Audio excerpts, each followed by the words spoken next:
আসসালামু আলাইকুম। Honor 300 কিন্তু স্টকে চলে এসেছে একদমই ফুল বক্স সহ ইনঅ্যাক্টিভ কন্ডিশনে বলা যায়। ফোনটা কিন্তু মাত্র 15 দিনের মতো ইউজড, মাত্র 14 বার চার্জিং সার্কেল, 12 জিবি র্যাম এবং 256 জিবি স্টোরেজ। ফোনটা কিন্তু একদমই ফুল বক্স সহ থাকতেছে। বক্সের ভিতরে যে অরিজিনাল চার্জার, কেবল, কাভার, সিম ট্রে সব কিছুই কিন্তু ফোনের বক্সের সাথে পেয়ে যাবেন।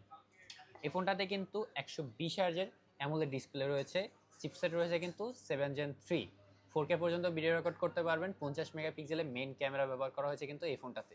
ব্যাটারি রয়েছে কিন্তু 5300 mAh এবং এটাতে কিন্তু 100 ওয়াট দিয়ে কিন্তু ফোনটা ফাস্ট চার্জ করতে পারবেন। ফোনটা কিন্তু আমাদের স্টকে একদমই বেস্ট একটা প্রাইজে পেয়ে যাবেন। কন্ডিশন নিয়ে আশা করি বলতে হবে না, একদমই ফুল ফ্রেশ কন্ডিশন, একটা চুল পরিমাণ দাগ কিন্তু এই ফোনটাতে পাবেন না। তো যারা Honor 300 ইনটেক খুঁজতেছেন, বাজেট একটু কম, তারা কিন্তু অবশ্যই এই ফোনটা দেখতে পারেন। সো যারা নিতে চাচ্ছেন, আমাদের ডিসক্রিপশনে নাম্বার দেওয়া থাকবে বা আমাদের প্রোফাইলে নাম্বার দেওয়া আছে, যোগাযোগ করে এখনই ফোনটা নিয়ে নিতে পারেন। ভালো থাকবেন সবাই, আসসালামু আলাইকুম।